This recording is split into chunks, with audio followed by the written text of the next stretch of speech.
la direction technique de Ligue. Les 5 piliers de l'apprentissage, vous les connaissez? La répétition. Ouais. Ah, la répétition. Ah, t'as suivi ce matin, toi, hein? Les 5 piliers d'apprentissage, dans le sens où quelles sont les conditions à mettre en œuvre pour que les gens s'engagent dans un processus d'apprentissage et apprennent. Et les 5 piliers sont des piliers qui ont été observés, évalués par les sciences neurologiques.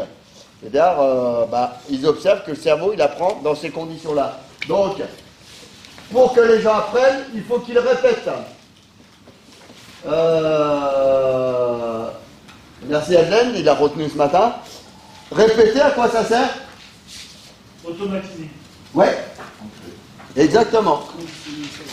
C'est créer des autoroutes neuronales, c'est-à-dire quand ça fait ça, ça devient une autoroute et la personne n'a plus besoin de réfléchir pour le faire. C'est un réflexe.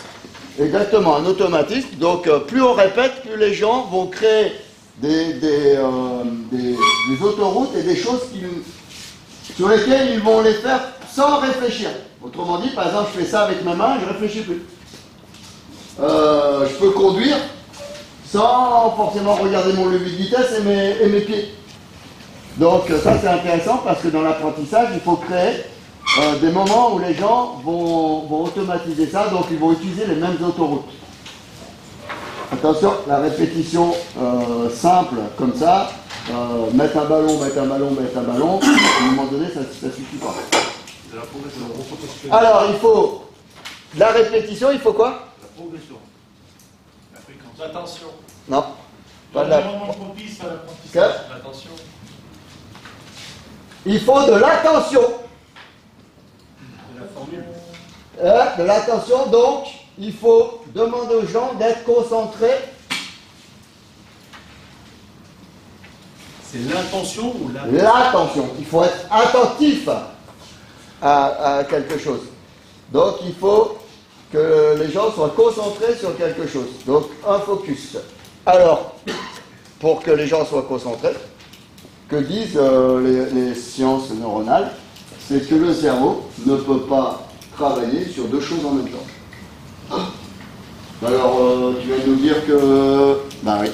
Le cerveau ne peut pas se concentrer sur 2 choses en même temps si c'est 2 choses nouvelles. Autrement dit, à l'entraînement, si vous faites, ou pas une causerie de match, le coach il parle de plein de choses et que c'est de nouvelles choses. Je vous donne un exemple là. Vous êtes dans votre voiture, vous cherchez un endroit à Paris, vous avez le GPS, vous avez les rues qui défilent, et puis vous avez votre ordinateur portable qui vient vous amener des CMS qui sont des nouvelles informations. Votre cerveau ne peut pas faire ça, GPS et rue. Qu'est-ce qu'il va faire? Il va faire ça. Une fois qu'il a fait ça, il peut faire GPS. Une fois qu'il a fait le GPS, il peut faire la rue. Et la rue dans le sens, regardez le nom de la rue dans laquelle on se trouve. Et il ne peut faire les choses que l'une derrière l'autre. Bien entendu, vous pouvez faire des choses en même temps, c'est-à-dire que moi je peux tenir le stylo, tenir les cartes, vous parlez, vous regardez, etc., etc. Parce que c'est des choses qui ont été automatisées. Donc si c'est automatisé, je peux faire plusieurs choses en même temps. Si c'est des choses nouvelles, il ne peut faire qu'une chose en même temps. Donc dans l'apprentissage, la concentration, c'est se concentrer sur une chose nouvelle à la fois. Autrement dit, ça c'est un principe important. Quand vous avez des enfants ou des jeunes en face de vous, il faut parler d'une chose après l'autre, tranquillement. Et dans une causerie, si vous amenez beaucoup d'informations, vous perdez les gens. Dans un entraînement, moi c'est un principe que je donne à l'Olympique Lyonnais, une séance d'entraînement, un objectif. Top. Une réunion, 1 ou 2 objectifs maximum. Nouveau. Si c'est une séance d'entraînement avec un objectif, 2 objectifs, 3 objectifs, vous demandez à la fin de l'entraînement au gamin qu'est-ce que vous avez travaillé. Par contre, si vous avez un objectif et que toutes les communications tournent autour de cet objectif jusqu'à la fin de l'entraînement, le gamin il sait de quoi on a parlé. Donc un entraînement, donc un objectif. à demander de l'attention. Donc, principe, voilà, un objectif. Donc il faut, nouveau, bien sûr, tu précises bien. Donc, pour pouvoir apprendre, il faut répéter les éléments, il faut être concentré sur une chose. Autre, il y en a 5, hein. Autre principe d'entraînement, là il n'y en a que 2. La sollicitation. Qui c'est qui a dit retour? Feedback. Ouais. Application. Il faut du feedback. Alors, dans la vraie théorie de l'apprentissage, il ne parle pas de feedback, c'est moi qui le dis. En fait, ce qu'il marque, c'est l'erreur. Et en fait, un des principes de l'apprentissage, c'est intégrer l'erreur dans les informations ou dans les éléments. L'erreur est un élément naturel du cerveau. Pourquoi? Eh ben, on a tous appris, on a tous grandi en apprenant et en se trompant. On s'est trompé en marchant, on s'est trompé en se brûlant, on s'est trompé en mangeant, on s'est trompé en parlant, on s'est trompé. Et le cerveau intègre ça, c'est-à-dire qu'il va tester et réajuster, tester et réajuster. Si l'erreur devient quelque chose de compliqué, de dangereux, de difficile, le cerveau va s'arrêter de tester. Donc on coupe la créativité. L'erreur est un élément fondamental de l'apprentissage. Et si vous voulez que vos joueurs soient créatifs dans votre club, il faut aider et solliciter les coachs pour leur dire faites générer des erreurs et faites en sorte que l'erreur ne devienne qu'une information et pas un résultat. C'est qu'une information. Qu'est-ce que tu as appris? Tu t'es trompé, ok. La répétition, l'attention, le feedback, qu'est-ce qu'il y a?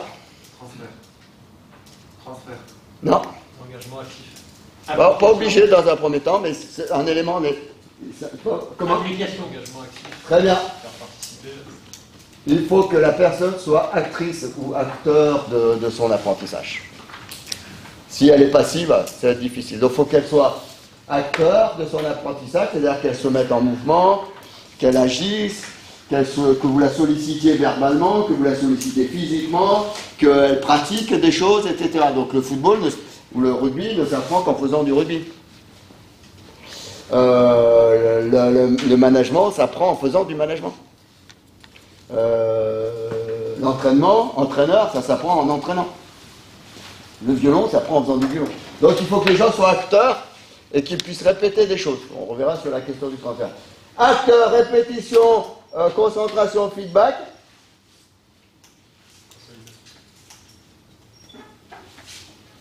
La consolidation, elle est là. Dans la mémoire, dans la répétition. Plus tu répètes, plus tu grossis ta mémoire. Enfin, plus tu... Non, il est dans ta mémoire. Le plaisir. Alors, j'ai parlé de l'environnement, mais. Donc, comment? Enfin, tout à l'heure, j'ai dit environnement, mais c'est. Je sais pas, mais on ne va pas pouvoir apprendre à quelqu'un à nager, on le dit malade. Donc, est-ce que la position géographique et structurelle, ça peut aider? Ça rentre là-dedans ou pas? Ou non, je suis pas sûr. Non, je suis pas sûr. Mais on reviendra sur la question de... J'entendais le plaisir tout à l'heure. Là, je vais mettre plaisir. Surtout une dinde en particulier. Et là, je vais mettre peur. Parce que c'est deux émotions qui vont arriver vite dans l'apprentissage. La peur, c'est un frein à l'apprentissage. L'anxiété, c'est un frein à l'apprentissage.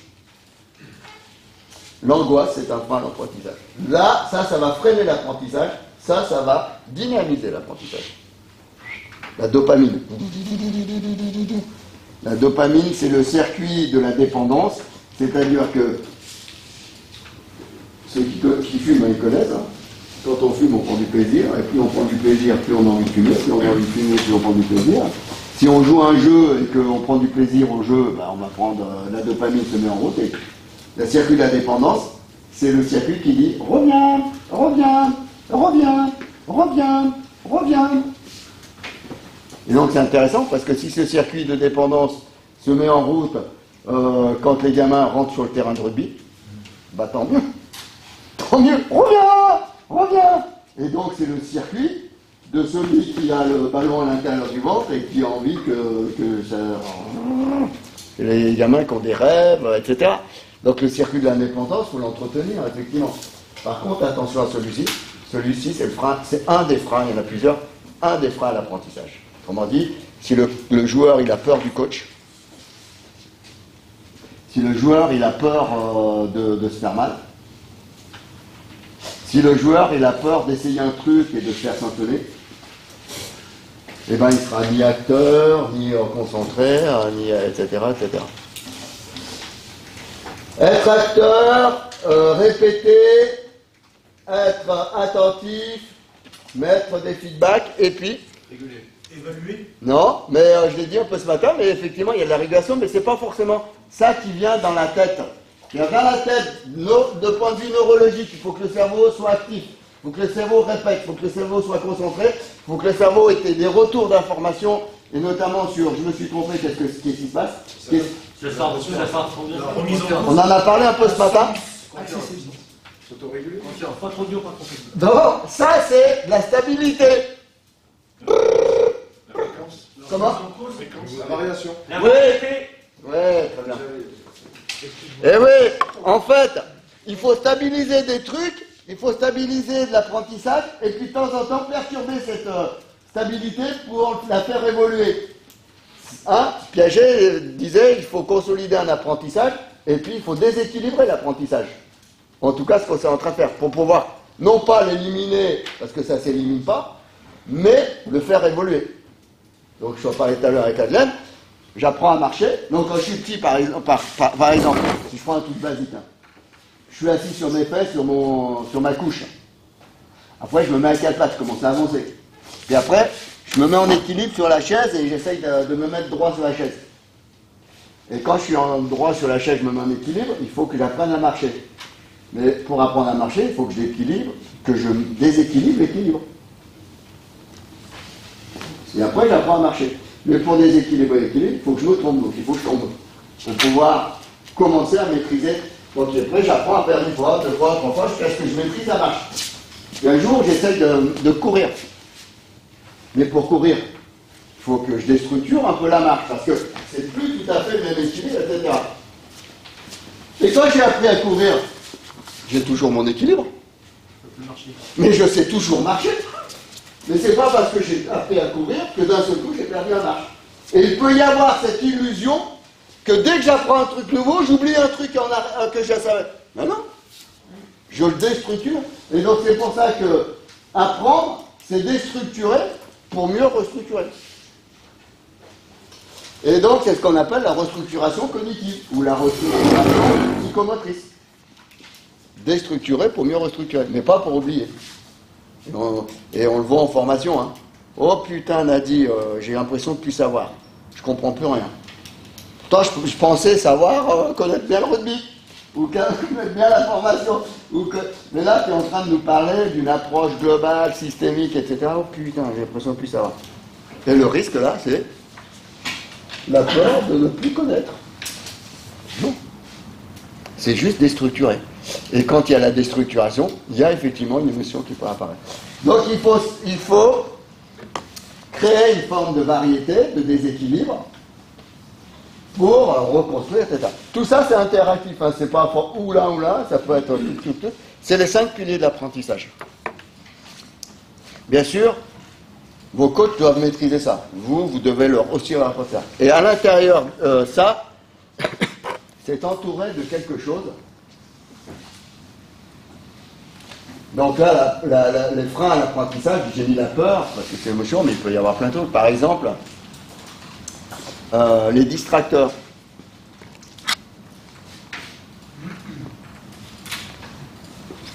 C'est un frein à la concentration. Les distracteurs. C'est pour ça que si je parle à l'équipe ici, et que derrière il y a un match, bon attendez, on va se reprendre. Ouais, je vais traiter les distracteurs. Les croyances, notamment ce qu'on appelle les croyances limitantes. C'est un frein à l'apprentissage. Les croyances limitantes, c'est trop dur, j'y arriverai pas.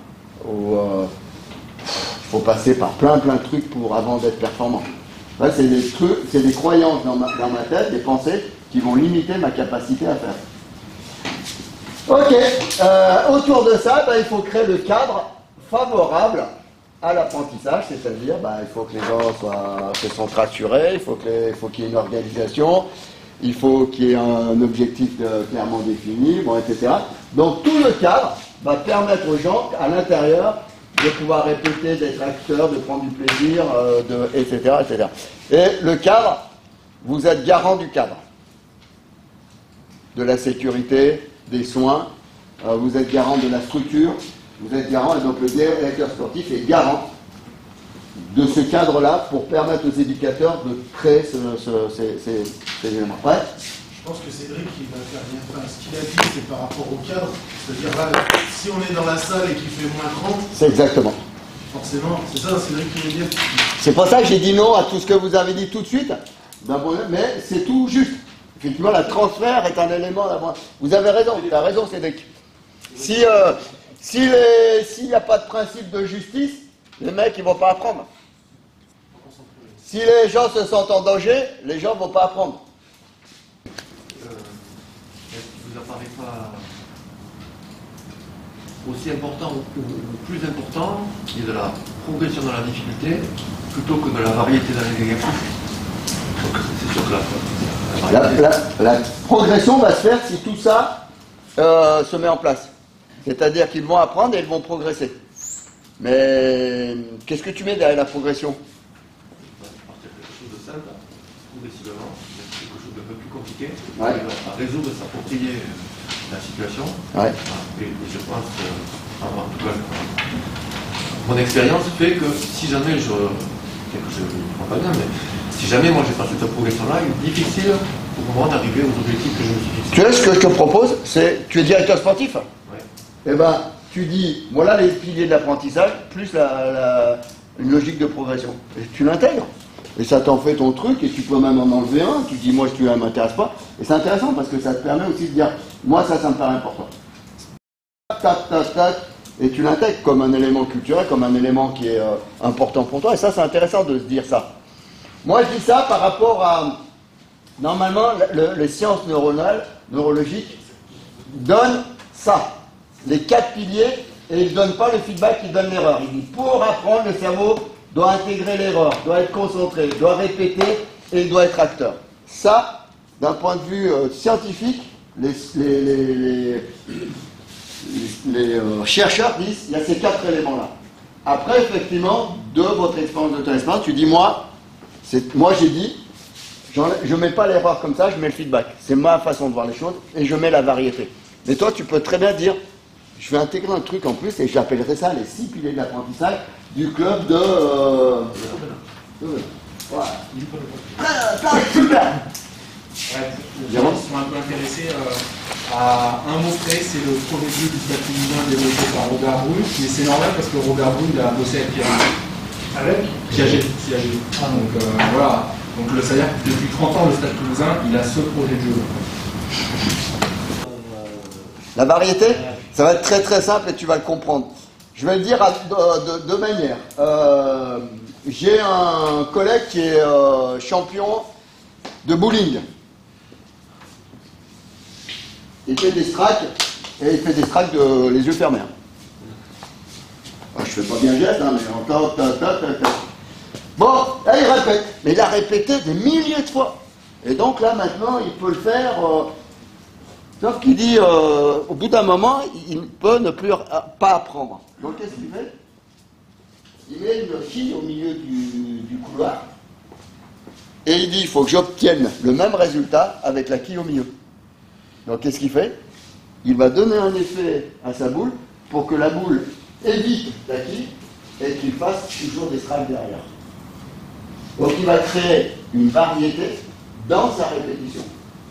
C'est dans sa répétition. Dans sa répétition, dans ce qu'il sait faire. Et puis, je vais te le dire avec le rugby. Pour moi, il y a l'entraîneur de rugby, comme le foot, etc. Il manipule 3 types de variables pour créer la variété. La variable temporelle, la variable spatiale et la variable événementielle. La variable temporelle, c'est pour faire apprendre quelque chose du rugby au gamin, il va manipuler des variables temporelles. Temporelles, c'est-à-dire que vous avez 8 secondes pour faire ça. À partir du moment où vous avez le ballon, vous avez 5 secondes pour faire ça. Si dans les 10 secondes vous avez fait ça, etc. Donc tu vas augmenter ou diminuer. plus la contrainte est forte, plus le temps est court. Plus ça est facile, moins c'est complexe. Donc la contrainte temporelle, c'est une contrainte qui va créer de la variété. C'est-à-dire que tu peux faire la même chose, et puis là tu dis, maintenant vous n'avez plus que 10 secondes à faire. Tu crées une variété qui devient un élément de contrainte, c'est-à-dire qu'ils sont obligés de sortir de ce qu'ils savent faire, sinon ça ne marche pas. La contrainte spatiale, c'est que, je ne sais pas si tu es défenseur et que tu as un grand terrain, c'est difficile, si tu as un plus petit terrain, c'est plus facile. Et inversement, l'attaque, si tu as un grand terrain, c'est plus facile, et si tu as un petit terrain, c'est plus difficile. Tu peux faire des terrains très longs, tu peux faire des terrains très larges, tu peux faire des zones dans lesquelles il se passe des choses, etc. Donc tu vas créer des contraintes et tu vas varier les espaces. Rond, l'ombre. Et puis, dernière variable que vous manipulez bien, coach, c'est la variable événementielle. L'événement, c'est qu'est-ce qui se passe. Super été numérique, un fait été numérique, un joker qui rentre, un joker qui est là. Je ne sais pas, le droit d'action, c'est dans cet espace, vous avez le droit de prendre le ballon comme ça et pas comme ça. Et donc, vous créez des variables, vous manipulez 3 types de variables pour créer de la variété dans le... Et donc, toutes les variables que vous manipulez vont modifier les comportements des joueurs. Et notamment, la manière dont ils vont travailler ensemble. Si moi je sais défendre tout seul à 1 contre 1 facilement, si tu me fais toujours défendre à 1 contre 1, je réussis toujours ce que je vais faire. Si demain, tu me dis maintenant tu vas défendre à 2 contre 1, c'est 1 contre 2, et si tu me dis maintenant je défends 1 contre 2 dans un espace beaucoup plus grand, et si tu me dis tu défends 1 contre 2 et tu n'as que 5 secondes pour récupérer la balle, ouf, putain. Alors ce que je savais faire à 1 contre 1, je vais tenter de le refaire, mais ça ne marchera plus. Tu vois? Et donc la variété, c'est qu'est-ce que vous variez dans la manière de faire. Et la variété, c'est aussi les surprises. Vous asseyez plus à la même place. Toi, tu n'as jamais dirigé la réunion, c'est toi qui vas diriger la réunion. Ouais, c'est toi qui dirige. Donc c'est créer des moments où il y a des effets de surprise et de déstabilité. J'ai répondu à tes questions? Oui. Voilà. Précision, Bien sûr, bien sûr. On peut très bien parler de contexte, décontextualiser, on peut très bien parler là et pour les Non, pour moi, c'est toujours contextualisé. Voilà. Par contre, la métaphore est un élément de variété, comme disait Jérôme ce matin. La métaphore, c'est parler d'un problème dans un autre contexte. Mais il y a toujours quelque chose qui se retrouve. Donc, Jérôme a parlé d'orchestre, c'est chef d'orchestre. Il parle d'un orchestre. Mais dans le chef d'orchestre, il parle du métier de déesse. Et on retrouve dans le chef d'orchestre ce qui se passe. C'est ça qui est intéressant.